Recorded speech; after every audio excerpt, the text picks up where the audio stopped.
Dinilai warga melanggar aturan pemilu yang berlaku. 11 orang calon anggota legislatif peserta pemilu tahun 2024 dilaporkan ke KPU Kota Sukabumi. Hal tersebut terjadi saat KPU Kota Sukabumi menjalani tahapan tanggapan warga pasca ditetapkannya daftar calon sementara calon anggota legislatif peserta pemilu serentak tahun 2024. Komisioner KPU Kota Sukabumi Agung Dugaswara mengatakan 11 nama calon anggota legislatif peserta pemilu serentak tahun 2024 tersebut berasal dari berbagai partai politik yang ada di Kota Sukabumi. Dirinya juga menjelaskan aduan masyarakat yang masuk ke KPU Kota Sukabumi terkait adanya caleg yang saat ini masih menduduki jabatan maupun posisi pada suatu lembaga yang dinilai melanggar aturan pemilu.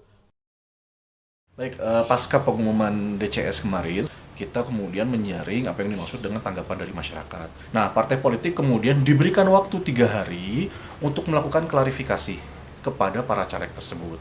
Ketika kemudian para caleg tersebut memang harus mundur dari proses pencalegannya, maka kemudian nanti pada saat tindak lanjut hasil tanggapan masyarakat, maka caleg tersebut bisa digantikan seperti itu.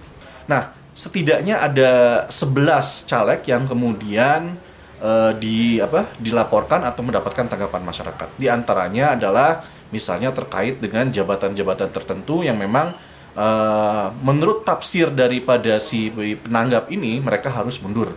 Intinya begini, ada jabatan-jabatan tertentu yang memang harus kemudian yang bersangkutan mundur, seperti misalnya ASN, TNI, Polri, Kepala Desa, kemudian perangkat desa, kemudian pegawai BUMN, BUMD, direksi BUMN, BUMD, dan yang menarik adalah ada sebuah klausul yang memang kita juga masih mengkaji lebih lanjut terkait dengan badan yang sumber anggarannya berasal dari anggaran pendapatan belanja negara atau daerah. Nah, ini yang harus kemudian kita kaji lebih lanjut.